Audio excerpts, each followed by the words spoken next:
All right, here's a little bit of a fan fiction, we'll call it. Or just questions that I have. Questions. We'll call it questions. Inquiring minds want to know.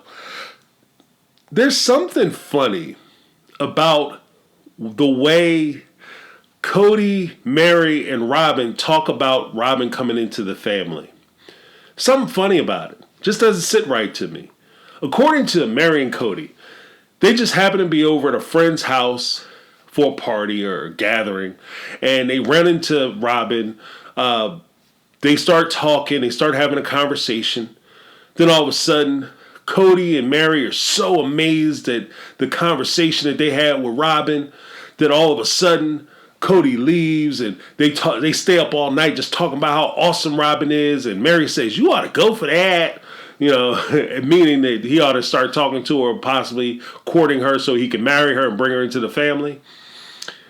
Some things just don't sit right with me with that situation. Because a lot of coincidences and a lot of things would have to line up perfectly in order for that whole meeting to even occur.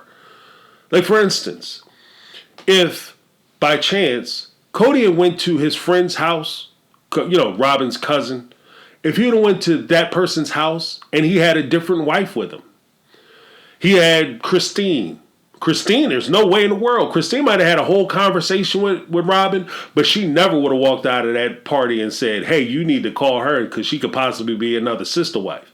Wouldn't have happened. If he would have went with Janelle is so straightforward, so, she's locked in. Janelle is locked in. That's my girl. Janelle's locked in like a mug, boy. She locked in. So Janelle's so locked in, there's no way in the world Janelle would have been the one to say, "Oh, yeah, we need to bring her into the sister wife. She'd be amazing." And it'd be a lot harder for Robyn to kind of schmooze her way into Janelle because Janelle just kind of is no nonsense. So a whole lot of talking to Janelle. She'd be like, "Oh, chick, you talking too much." I can see her being like that. Like, "Oh, you talk too much. Like, there's something you trying to sell me." And she ain't going forward. Plus, she works in that kind of field. She was a realtor, so she deals with sales. So she deals with a whole lot of crap talkers and people like the A personality types, the people who kind of are full of themselves. So she could, she'd be the one to sniff it out. She would have been a wrong match. So the perfect person who he just happened to be at this once-in-a-lifetime meeting with Robyn happened to be Meri. And Meri, if you look at it, Meri has her weaknesses. Because Meri, at the time, was having difficulty with Christine and Janelle. And she said that she felt kind of like an outsider. So she was looking for somebody who would be a friend, somebody who would be a buddy. Somebody like Robyn, who apparently, when they first started, Robyn was her best friend. Robyn had ingratiated herself to her, started probably telling her a whole bunch of things that she wanted to hear. Meri started talking about things like, I don't know, I like a clean house. I like my house to be spotless. I have one child. I like my house to be clean. I'll clean all day. And if Robyn sat there and said, "Girl, I love that too. Like, there's nothing that I love more than the smell of spick and span in the morning. Woo! That lemony smell coming off the floors. I gotta have that. I'm addicted to it." And telling her a whole bunch of stuff that just makes her feel like these are kindred spirits.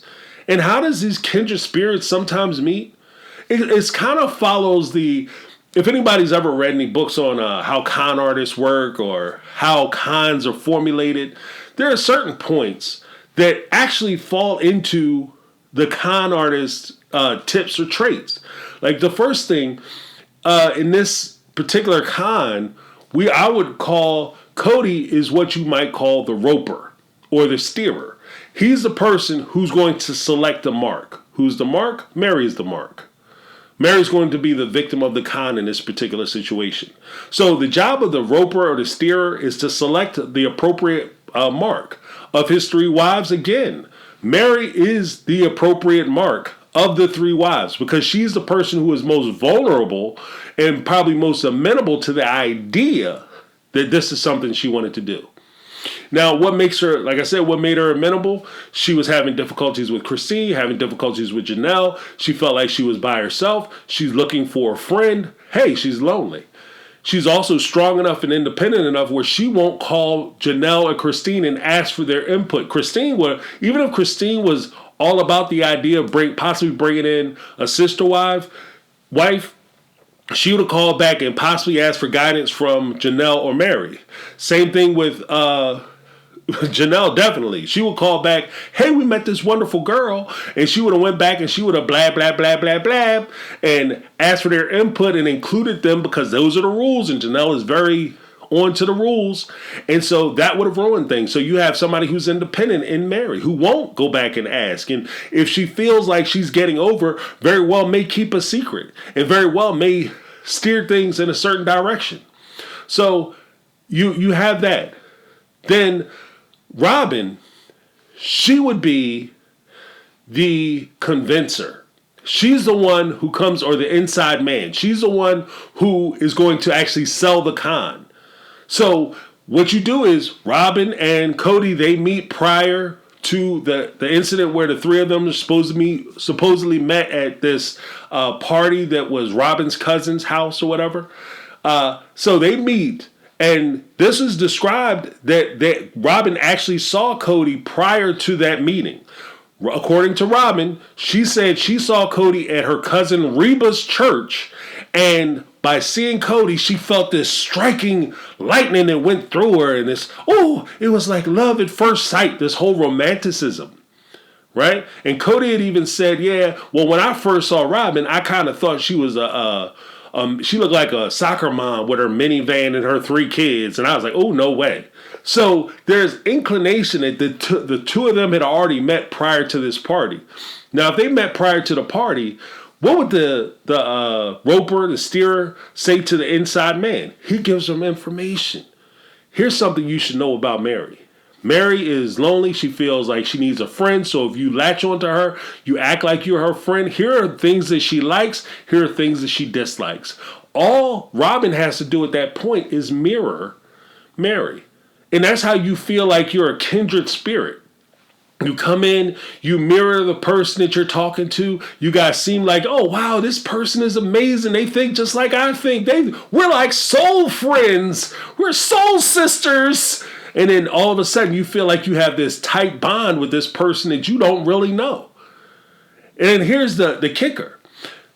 Kody says to Robyn, me and Meri are going to come over to your cousin's Reba's house for a party. She's having a party. We're going to come over and we're going to meet you. You go up to Meri, you introduce yourself, and you start talking to her. Then you have Meri introduce me. Once you guys are kind of getting along, I'll come over, and then you have Meri introduce me to you. And then we'll start talking and we'll start hanging out.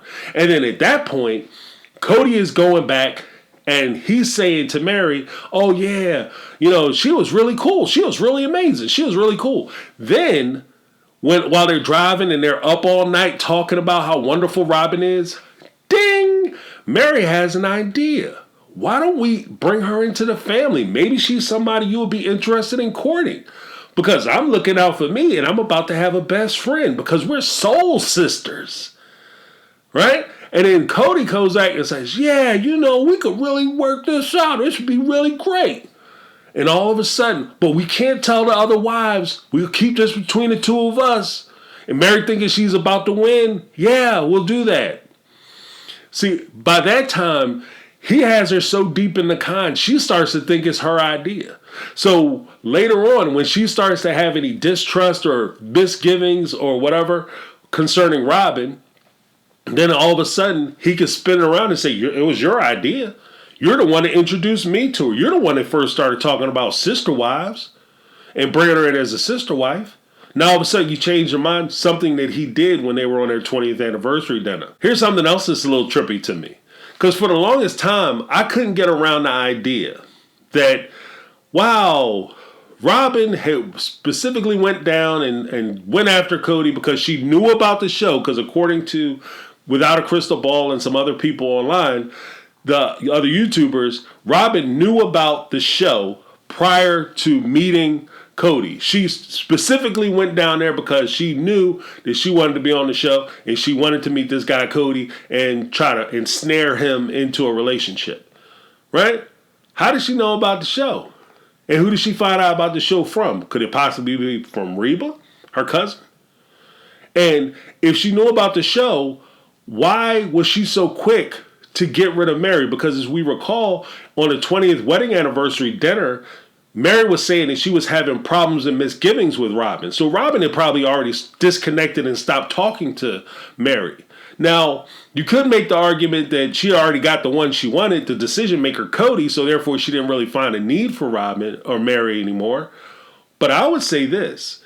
Maybe she stopped talking to Meri because Meri had already served her purpose. Her only purpose was to introduce Kody, to her, and to introduce Robyn to the family.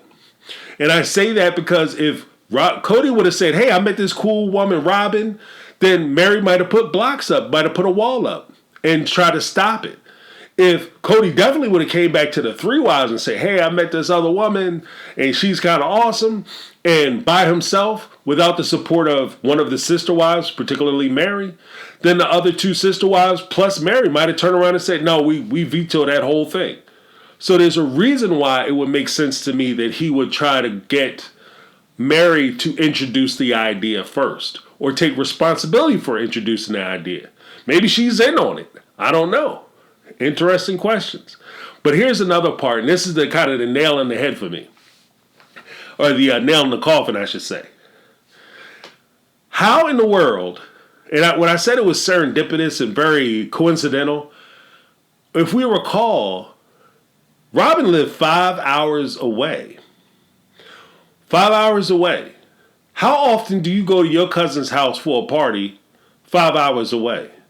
With no kids? You just happen to be at the party just chilling? 5 hours away? You go to church at your cousin's church? They 5 hours away? Now, I love God as much as anybody else, but I mean, if there's a church that I'm used to going to around the corner, why am I traveling 5 hours to go to church? God is everywhere. You can talk to God in your living room, in your bedroom. You ain't got to drive 5 hours to talk to God. I'm just saying. These are all questions that I have. Let me know what you guys think down below. My name is James, and this is my take on reality. And I'm out.